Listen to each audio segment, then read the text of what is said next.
Hey y'all, and welcome back to Carbon Scoring, the best place for comics history and action figures. We have yet another mystery box ready for you today. This time, looking at the figures from the comics which inspired Matt Reeves' latest film, The Batman. Reeves is an avowed comic fan, and with this box, we're going to provide a spoiler-free review of The Batman and give some clues to a few of the Easter eggs to be on the lookout for when you see the movie.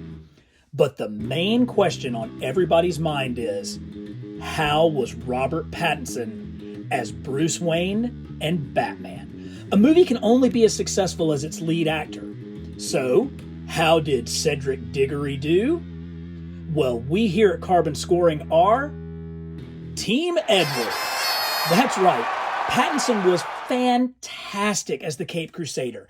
He had that silent stare, he had the necessary sharp jawline to shape that cowl, but most importantly, he had the voice. I always felt like it was the voice that kept Christian Bale from being the definitive Batman. But Pattinson really finds that middle ground. He's stern and strong, but without overdoing it. And while he doesn't say much while he's in the suit, Matt Reeves makes good use of Pattinson's skills using voiceover narration, which not only helps to advance the film from Batman's perspective, but it also tells the story the way comic books do, without being too comic booky. It's a really, really effective technique, and it allows you an inside look into the Batman's thoughts and where he's going in the movie. Now, this is the latest figure of the Batman from the film, and as you guys can see, I got the Amazon variant edition, which unfortunately came packaged with the cowl down over his cape and the upside down abdomen piece. I'm hoping that this is going to be a collector's item at some point, but we'll come back to this figure as we make our way through our mystery box. So let's crack this thing open and see what's inside. Whew! That is a whole box full of Batman goodness. And right off of the bat, one of the greatest Batman stories of all time. Now, we've never gotten a proper action figure that represents David Mazzucchelli's artwork from Batman Year One, his collaboration with writer Frank Miller in 1986-1987, that told the origins of Batman alongside the origins of Jim Gordon. It is arguably one of the top 2 or 3 Batman stories ever told. And Matt Reeves, Batman's director, has stated it has been a huge influence on his storytelling and on this movie. But he made a real point to say that this is not Batman Year One, that his film actually takes place a little bit after that, and we'll see that shortly. But this is one of those blind bag figures that's a miniature version of the David Mazzucchelli Batman Black and White statue, and I just love it. But it's such a great representation of that phenomenal Batman Year One storyline. So if the movie isn't taking place during Batman Year One, then it must be taking place during Batman Year Two, and that is exactly what's going on. Actually, at the beginning of the film, they make a comment. Batman himself says that he has been at this for 2 years. So they very clearly place this movie in the timeline of Batman during the second year of his time as a costume vigilante. And here recently, Todd McFarlane produced a Batman Year Two figure based off of his artwork from a very, very early stage in his career when he was drawing Batman Year Two in Detective Comics. Now, this is the version of the figure outside of his giant clamshell cape. McFarlane actually produced this figure as an exact replica of his artwork from Detective Comics during the Batman Year Two storyline, as you can see here. But I kind of like this version where he has the soft goods cape and he's got all of the different articulation that you expect with a good 7-inch figure. One of the things I particularly like is he has this rubbery kind of outside underwear going on. It does a nice job of hiding the articulation of the figure. Now, unfortunately, this kind of rubbery plastic tends to degrade over the years. So if you come back and are watching my channel 10 years from now, we'll have to come back and look and see if it's held up or not. But this is an almost exact replica of McFarlane's artwork from the time on this head sculpt, and it is a really, really strong figure for it. Now, there were a number of comic book influences on the film The Batman, but perhaps no influence was as strong as the work of writer Jeff Loeb. Loeb teamed up with artist Tim Sale for a 12-part story called Batman: The Long Halloween, and the shadows of that story were all over the Batman film. This is a specific DC Direct figure of Tim Sale's version of the Batman. I've never really loved Tim Sale's art on Batman himself. We're going to see some other figures from Long Halloween in this box, but Sale was known for drawing the really, really long and pointy bat ears. And, I've always kind of thought his Batman had a little bit of a monkey face, but what you cannot deny is the power of that story. In Batman: The Long Halloween, it tells the tale of an early in his career crime fighter Batman who has to use his detective skills to solve the holiday murders. There's a murderer on the loose who is committing murders every holiday, every month of the year. And that really is kind of what starts out on the Batman. There's a series of murders, and Batman has to use his detective skills to figure it out. Probably one of the things that I have wanted the most in a Batman movie, and we didn't really get it, was until this version, where we finally see Batman acting as the world's greatest detective. Pattinson's Batman was very down to earth. He's actually interacting with the police face to face. He's clearly a human being instead of being this superpowered god that we've seen too many times previously. And he's actively involved in solving the crimes that happen throughout the movie. Now, as far as Long Halloween goes, one of the most clear homages to this story is the fact that the Batman film literally opens on Halloween night. That is when the opening scenes of the movie take place. So we're going to hear a lot more from Jeff Loeb coming up soon. Another one of the biggest influences on the film was the work of writer-artist Darwyn Cooke. Darwyn Cooke, unfortunately, has passed away far before his time because there was so much more great work that we could have expected to come from him. But during his short time on this earth, he gave us one of the most definitive DC stories of all time, DC: The New Frontier. I would place this book up with Watchmen and The Dark Knight Returns as one of the greatest DC comics of all time. And this figure actually represents his drawing of Batman from that series. Now, Cooke had such a unique style. It was almost this like retro animation style. As an illustrator, he was able to get so much action and expression out of so few lines, and you can really see that with this figure. His characters had such a classic, timeless look to them. They really looked like they were, almost in canvas or cotton garb because of the way that he would draw the wrinkles and everything. But he's one of my all-time favorite artists, and New Frontier was terrific. But the book by Darwyn Cooke that really seemed to influence Matt Reeves was a book titled Batman: Ego.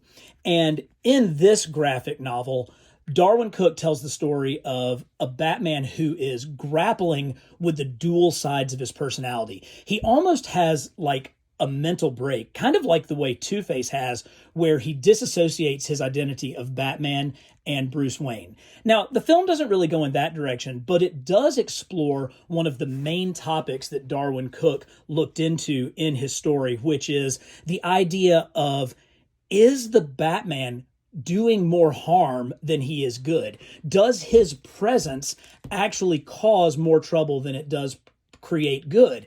And it also explores the idea of, should Batman be a symbol of fear or of hope? And these are some of the recurring themes that you see throughout the movie The Batman that came strongly from Darwyn Cooke's work. I love this figure. I have to admit, though, as I was bringing it into the house, I dropped it and I knocked off the tip of his ears. And so I'm going to have to try to super glue those back on because this is such a gorgeous figure and a perfect representation of Darwyn Cooke's work. Let's talk a little bit about our main villain in the story, the Riddler. Now, you want to talk about a horrific, horrifying, terrifying villain. They took the Riddler to places that I did not know was possible for such a character. And this new action figure from McFarlane really captures exactly how he looked and appeared in the film.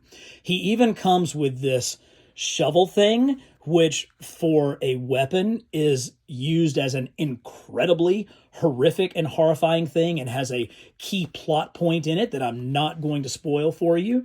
But the acting of Paul Dano, who played the Riddler in the film, was brilliant. Again, when we're talking about dual identities, when we talk about your real identity and your secret identity, you need actors who are able to convey both with such incredible conviction, and Dano was able to do that beautifully as the Riddler.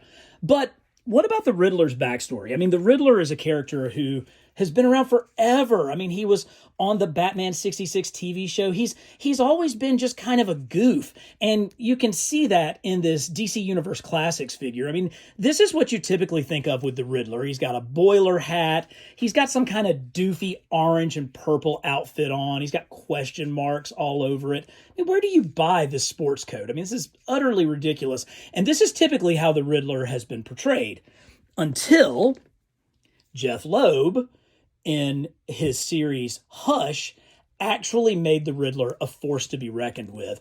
And again, I think the overtones of Jeff Loeb's work from Hush really, really stand out in this movie, because in that book, the Riddler goes from being simply a joke to really being the mastermind of the whole thing. There is a really clear Hush Easter egg in the movie, and I have to admit, I actually got fooled. I thought near the end they were going to completely mimic the storyline of Hush, but I got tricked by that. So I'll let that one sit and you can determine for yourself what you think of it. But while we're talking about Batman Hush, Jeff Loeb was the writer, but fan favorite spectacular artist Jim Lee was the artistic mastermind behind the Hush series. Jim Lee does not draw a lot of serial comics. He, at this point, as the head of DC, is mostly a cover artist. But a few years back, he dedicated to drawing 12 consecutive issues of the Batman comic for the storyline Hush with Jeff Loeb. And this DC Direct figure completely shows us the beauty and the mastery of Jim Lee's work. It's such a good figure. It's simple. It doesn't let the articulation get in the way of the sculpt, but it really captures Jim Lee's beautiful artwork. But if you want to take it up to the next level, that's when you bring in the Mafex.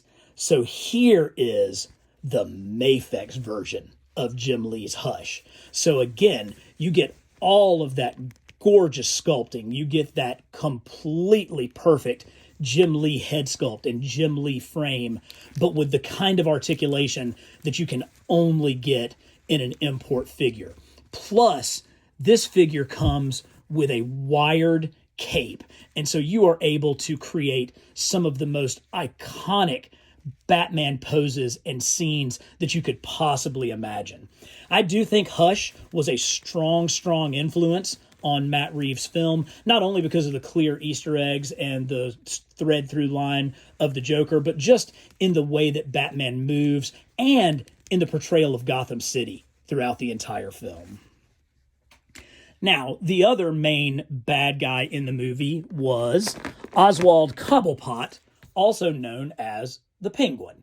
And here is a 1960s kind of goofy version of the Penguin. You can see he just looks like a cartoon character. He's extremely short. He's pudgy. He's shaped like the flightless bird himself.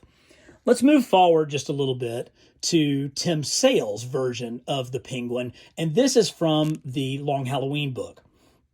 Certainly you're getting more character in this. You're getting a little bit more of that grotesque nature. But again, he's very short, he's portly, he's disgusting looking, but he's not necessarily intimidating. As we move forward one more time, far more disgusting look for the Penguin. You know, this figure really is horrific looking. He has that awful nose, and he has the scars across his face. He's got these arthritic hands. He's just, you know, a horrible looking, clearly evil character, but again, very short. One thing that I think they did well in the movie was they made the Penguin imposing.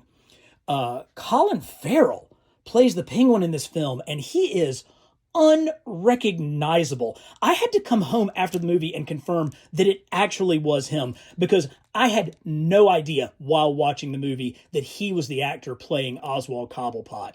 And I think we'll be seeing more of him in future Matt Reeves Batman films. Now, what's a good movie without a little bit of a love interest? And we certainly saw that with Zoe Kravitz Catwoman. Now, this is the DC Universe Classics Catwoman, and she's in kind of her modern leather suit. She's got the really cool goggles and the backpack. And this is a good figure because it does have modern sculpting, but also really advanced articulation. I like that. DC Direct, from the Batman Hush line, gave us a more Jim Lee version of the character, again with a very similar costume in the all-black leather. But finally, we come to the movie version with Zoe Kravitz. I was concerned. I thought that, maybe Zoe Kravitz, maybe she got the job because she has two famous parents. Maybe she's not really a good enough actress to portray this. Oh, boy, was I wrong. She absolutely steals every scene that she is in. And I couldn't take my eyes off of her. And it's not just because she's an utterly gorgeous person. It's because her eyes would just bring you into the scene, and it was totally fantastic. And her relationship with the Batman wasn't forced. It happened very organically. It definitely had ties and overtones of the Hush comic, the relationship that Jeff Loeb wrote between Batman and Catwoman in Hush. It was really cool. And I also have to give so much credit to the costume designers, because what they did was she puts this hood on. Basically, it's just like a cotton mask over her face. But because of the way that the seams and the folds hit on the top of her head, it gives the illusion of cat ears. And so she gets that Catwoman look without having to be overtly superhero-y or comic booky. It's just so well done. Now, as you look down in the box, you may wonder, what on earth is Gollum doing in the box? Why have you stuck Gollum Smeagol from Lord of the Rings in here? And no, it's not just because it's a promo for a Lord of the Rings mystery box that we may do coming up, even though that sounds like a good idea. And if you'd like that, please let me know, because I have the complete run of Toy Biz's brilliant figures of Lord of the Rings. It's because Andy Serkis, the actor who played Smeagol, is Alfred Pennyworth in The Batman. Now, you may know him better from his days in the MCU as Ulysses Klaue. I had my doubts. I wasn't certain that Andy Serkis was going to be the right choice for this movie. I didn't feel like he was old enough to play Alfred. Truth be told, we're all used to this Alfred. We're used to the elderly English butler Alfred, whereas Serkis is a much more physical sort of actor.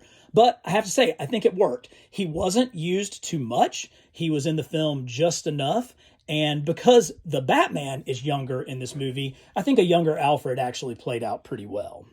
Now, eagle-eyed viewers are also going to say, why on earth do you have the What If Build-A-Figure Watcher in this book?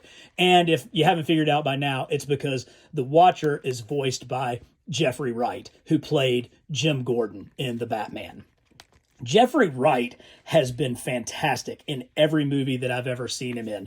He was great as Felix Leiter in the Bond films. He was incredible as his character on Westworld.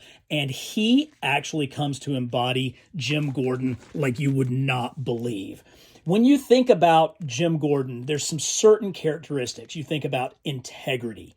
You think about kind of crumpled, kind of gruff and roughed up and disheveled. And you think about that bushy mustache. And Jeffry Wright manages to get all of that. His relationship with the Batman is one of the things that grounds this movie and really keeps it moving forward and keeps the humanistic aspect to it. Also, there's a pretty sweet Easter egg between Gordon and the Batman concerning guns that you want to be on the listen out for. Another character that I think really, from a costume design standpoint, has major impact on this is this Gotham by Gaslight Batman. This was an Elseworld story drawn by Mike Mignola back in, I believe, the 1990s, where Batman existed during the time of Jack the Ripper. And so he has a much more homemade suit, a much more leathery suit. But the thing that really strikes me is the way that his cape comes up and produces a collar up around his neck. And we saw that with Pattinson's Batman. I know that I've got the one from Amazon that has the extra cowl, but even without it, it was very clear in the movie how his collar came up and turned around his head like that. So I have to give credit for the visual aspects of Gotham by Gaslight having a huge impact on the Batman. And of course, you knew you couldn't get out of a Batman movie box without the OG. Here it is, the 1989 Toy Biz figure, still with its working Batarang belt. We wouldn't have any Batman movies or any Batman movie figures if it wasn't for Michael Keaton wearing this outfit. If you love Batman movies, you gotta check out this video where I go through action figures of every version of Batman to ever appear on screen. And don't forget to like, comment, and subscribe to Carbon Scoring.